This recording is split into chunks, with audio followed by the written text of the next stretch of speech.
Hello, everybody, and welcome to Right Here, Right Now, live Buffalo football talk presented by Forefathers Organics. I'm your host, Alex Brasky. No co-host today, Ajay Cybulski, day off. Enjoyed the game from the stadium this afternoon, and what a game it was for him to be amongst Bills Mafia. More on that later, but we're here for the Batavia Daily and Livingston County news each week. We will discuss Buffalo's favorite football team, along with all the comings and goings from Orchard Park, thanks to our friends at Forefathers Organics in Dansville. Unlock the power of nature with Forefathers Organics, your premium CBD store. We offer the highest quality CBD and hemp products to liberate your mind, body, and soul, helping you live happy and free. Our mission is driven by excellence and transparency, using cutting-edge scientific methods to combat stress and target issues at their source. From potent ingestible CBD to soothing topicals, all our products are USDA certified organic. Discover all natural wellness from farm to table. Visit forefathersorganics.com for more information. AJ may not be hosting today, but here in spirit, one of the viewers of this fine solo show here this evening. Some may say a better looking show than normal with myself here at Highmark Stadium. AJ pumped about Tyler Bass. Redemption story for Bass here this evening, and that's where we will kick things off.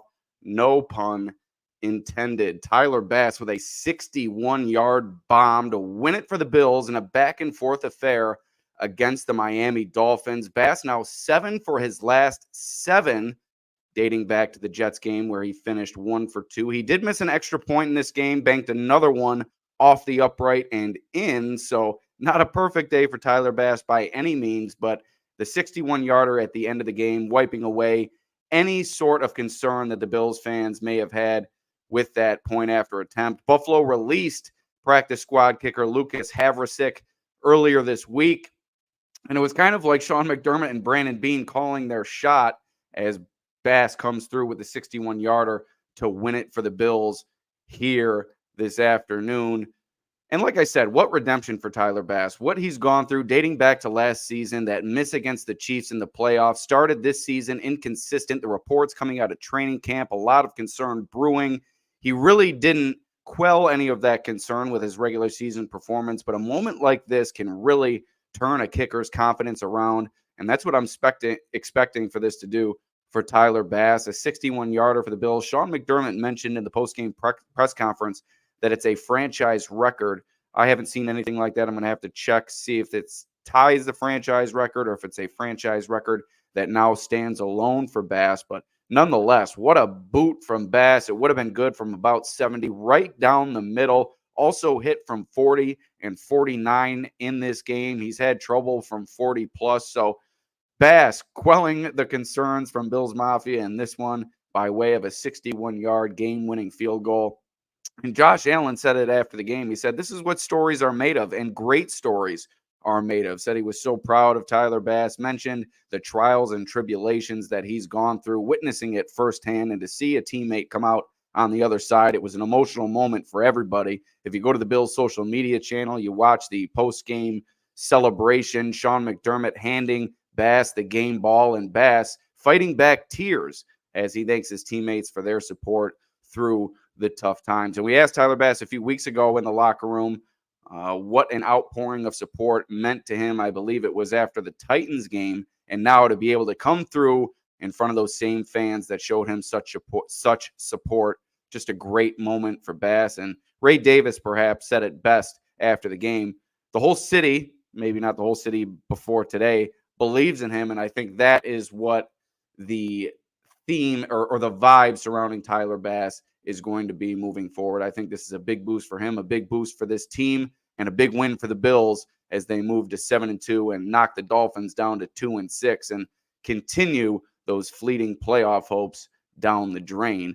Next up, Taron Johnson, a big play in this game, a forced fumble to begin the second half, really turned the tide in this one. The Dolphins open the second half with possession and the lead. Taron Johnson comes in, punches it out. The recovery from Kaiir Elam, who looked like he forced a fumble later in the game, but it was deemed that the player was down before the ball popped out. But nonetheless, the recovery on Johnson's fumble, and it's another example of this defense and it's big-time players making big-time plays in big-time clutch situations when the Bills need it. You've seen it from Terrell Bernard this year with interceptions, sacks, forced fumbles, and now it's Taron Johnson getting it done today against the Dolphins. One of the team leaders, one of the best players on this team. Everyone talks about how he's one of the best nickel cornerbacks in the league, one of the best He's one of the best football players you'll see on a weekly basis in the NFL, and once again, proving it this afternoon. Elam on the recovery. He got the start today for an injured Christian Benford, who was down with a wrist injury. An up and down day for the former first-round pick. He was burned by Tyreek Hill early in the game, but I thought all in all fared well in coverage, responded well with the force out that almost was a fumble, but it turned out that OBJ was down before the ball popped out. So an encouraging day, I thought all in all, for Kaiir Elam in place of the injured Christian Benford. McDermott said Benford was about 50-50 to play today, so not really giving anything away in terms of his upcoming status, perhaps in the weeks to come. So we'll have to keep an eye on that as we move forward. And we want more questions than just from AJ. So if you have any questions, feel free to comment on YouTube, comment on Facebook, or comment on Twitter, and we'll be sure to answer those. But scale of 1 to 10, what's my confidence in Bass after making that kick? I think before going into this game, I think it was about a 6. After the kick, I think it's at about an 8. So after the Taron Johnson fumble, another big moment in this game, not a positive moment for the Bills. The rookie wide receiver, Keon Coleman, dropping a would-be touchdown near the goal line, let it go off his chest, popped up high into the air, and then Jalen Ramsey rips it away from him near the goal line. We've seen some highs and lows for Coleman this season, some lows to begin the season, some highs recently with his 100-yard game against the Titans, another good game against the Seahawks, but certainly a low today. Wiped what would have been a touchdown off the board. All he has to do is come through with what should have been an easy catch. Instead, lets it get into his body, pops up into the air, and it turns into a turnover. Fortunately, it didn't cost the Bills a game, but it did completely gift Miami all the momentum in this game. Keon did come back nice later with a 2-point conversion grab, and he did draw a penalty late, just a dumb, unnecessary roughness call on former Bills safety Jordan Poyer, coming over and laying the lumber on Coleman after an incompletion, and it really helped Buffalo move in position for Bass's game-winning field goal. Poyer didn't take accountability for the play after the game. He was asked about it, said he didn't feel he did anything wrong, but nonetheless really aided the Bills with that penalty. Josh Allen was good in this game, not great. Once again, relatively mistake-free, aside from his second interception of the season, but I'm not sure you can blame that one on him. That's really Coleman's fault. Finishes with 235 passing yards, 3 touchdowns, and the pick. Tua Tagovailoa also played well in this one. Really thought he made some big-time throws in the second half. Just shows what he can do for this Dolphins team.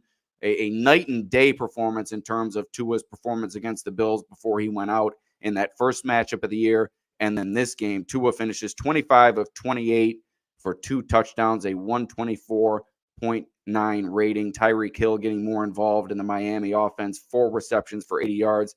But I think it's going to be too little, too late for Miami. Now at 2-6, still some tough games remaining in this season. That injury to Tua and them not addressing the backup quarterback position this offseason really set them back, and I think really has pushed them so far out of playoff contention. I'm not sure it's possible for them to work their way back. Another rookie to update beyond Keon Coleman, Ray Davis, a bit more positive of an update here as he comes through with a 63-yard touchdown. The catch and run from Josh Allen, said he made a man miss and really blacked out from there. You hear that from football players all the time on long touchdowns, how they just kind of lose all sense of reality when they're galloping down the field in open field. But Ray Davis can do it all. He's turning into a complete back very, very quickly in this league. Some pass blocking concerns, I think inconsistencies throughout the year, but I think he's settled in that regard. And just his overall running ability, pass catching ability, like I said, he can do it all. He's a powerful back. He shows elusiveness, can run through tackles, and he can catch and run with the ball, as we saw today on the 63-yard touchdown catch. And on top of that, you hear everybody talk about it when it comes to Ray Davis, all the intangibles for this young player, the way that he speaks into the microphone, the way he's a leader already in his rookie season. He was asked about Tyler Bass after the game and how he's been able to fight through some trials and tribulations with which Ray Davis is no stranger to throughout his life. Came in through the foster care system and has had to work through some tough times in his personal life. And while Bass's professional concerns may pale in comparison to a personal situation such as Ray Davis has endured throughout his life, I think there's a lot of similarities there, and a lot can be gleaned from a player like Ray Davis speaking on Tyler Bass, somebody who's gone through that. And he gave a great response that, like I said earlier, the whole city believes in Bass and the whole team is behind him, and really gave him the vote of confidence that I believe everybody is giving him after a big moment such as today. Elsewhere in the running game, James Cook, a solid day. Didn't do a whole lot, but 10 carries, 44 yards for Cook. So the Bills go 13, 17, 19 carries for 94 yards. So like I said, a relatively solid day. Josh Allen throws nearly 40 times. So the passing game was really where the Bills hung their hat in this one. And speaking of that passing game, no Amari Cooper, the big pre-trade deadline acquisition, out with a wrist injury. McDermott also said he was 50-50 to play in this one, so we'll have to monitor his status throughout this week, see if he can get back in time for the matchup at Indianapolis come Sunday. But Mac Hollins, as I tweeted out kind of tongue-in-cheek before the game, Mac Hollins was going to see a boost in targets and production in this game, and boy, did he. Drew a couple of big penalties, a defensive pass interference, also I think a holding before he came away with a touchdown reception.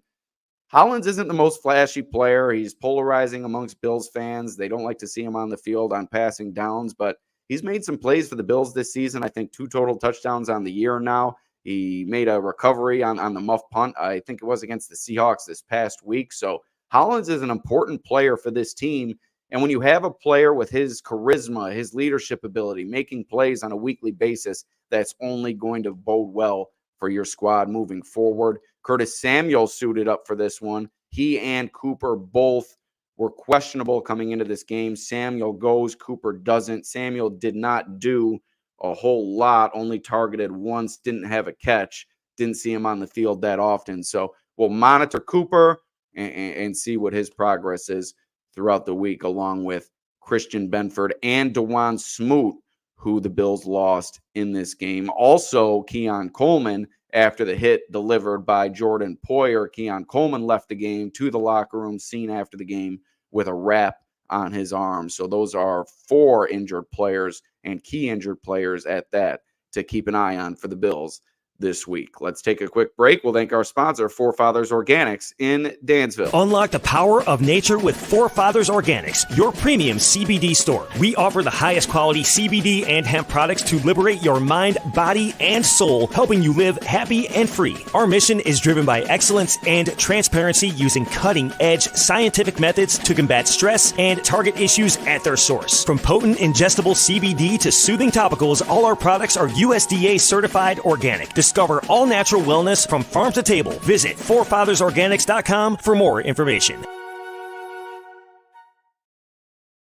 All right, more on the other side of the break. A solo show right here, right now, thanks to the people at Forefathers Organics. Be sure to give us a like, a share, a subscription on the Batavia Daily News YouTube channel, trying to increase our viewership there. Always appreciate everybody tuning in on Twitter. Also trying to increase the fan engagement. That's been a struggle for us to get some comments on these shows, but the more the merrier as we go along here. So a few more minutes, a few more topics to touch on. One topic of concern in this game, the run defense for the Bills, poor. No way around it. Poor in this game. They allowed over 200 yards from scrimmage combined to Raheem Mostert and Devin Achane. Eli Ankou played well off the practice squad in the middle, but other than that, I think the Bills' front 4 left a lot to be desired in terms of run defense in this one. I don't know what you're really getting from Daquan Jones against the run at this point. Perhaps you'd like to see Ankou out there a bit more alongside Ed Oliver as the season goes along, because I really like what I've seen from Ankou these past 2 weeks. Some fresh legs coming in, bursting into the backfield, getting penetration, making big plays, a part of big tackles for loss. So the run defense certainly a concern. Like I said, 200 total yards from scrimmage for those two. You have Achane, 12 carries, 63 yards, 5.3 average, and a touchdown. Mostert, 10 for 56, 5.6 average. Both burst 10-plus yard carries. So the Bills' defense, in terms of stopping the run, has been a concern these past few years. AJ and I have talked about it on the podcast time and again. Today, I thought it wasn't the best day from the linebackers either. Dorian Williams swallowed up in run support quite often. He did make one nice play. I think it was in pass coverage, making a tackle in space near the left sideline, stopping Jonnu Smith from gaining first down yardage, and the Dolphins were forced to kick a field goal on that drive. So a nice play from Williams there. He did finish with a team high 12 tackles, and actually that was a game high, but I felt a lot of his tackles came down the field, and he left a little bit to be desired in this one. And I didn't think it was Terrell Bernard's best performance, which is understandable, still dealing with that ankle injury. I think he pushed through it to get out there today. You saw some clips from practice this week. He didn't seem to be 100%, maybe closer to 80, 85. Hopefully this week they get him some rest and he's able to trend closer to 100% going into one of the tougher parts of the Bills' schedule coming up in a few weeks. We already talked about DeJuan Smoot's injury, Keon Coleman's injury. Another positive on special teams, along with Bass's big boot, Brandon Codrington, a nice 29-yard return, lost a shoe in the process.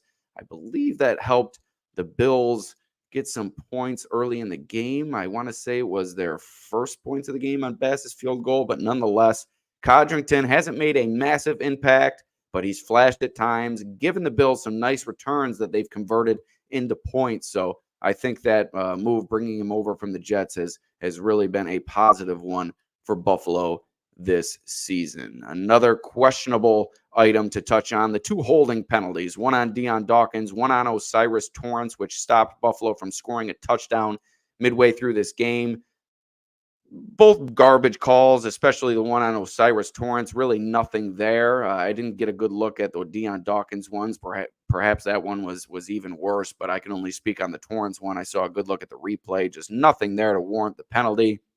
Seems like the Bills have been on the wrong end of a lot of bad calls this season, and really just some bad officiating overall. I wouldn't say that they've been screwed week after week, but a lot of these games have turned into ref shows, and it's really getting tiresome to watch these games week in and week out. So big picture, where do the Bills sit now? 7-2, Jets at 3-6, Dolphins at 2-6, Patriots at 2-7. It's only a matter of time before this team clinches the division. I think we all saw it coming after the first few weeks. The way that the Jets have trended, although they did come out with a big win earlier this week. The Dolphins have not looked good, and the Patriots are who we thought they were. So it's only going to be a matter of time before the Bills clinch this division. 2 games against the Patriots, 1 game against the Jets remaining. So those are 3 very winnable games left on the schedule. But the question for me is, where do the Bills sit in the NFL's pecking order? And I think a lot is going to be decided coming up when the Bills take on the 49ers, Chiefs, and Lions in a 4-game stretch mixed in with a matchup against the Rams. And that 4-game stretch is following the matchup against the Colts this week. So a lot to be decided in that 4-game gauntlet for the Bills. I think we'll learn a lot about this team come that time. In the AFC, I think it's the Chiefs, Ravens, Bills, maybe the Texans. I give them the benefit of the doubt because they beat Buffalo earlier this season, but I think the loss of Stephon Diggs is a big one.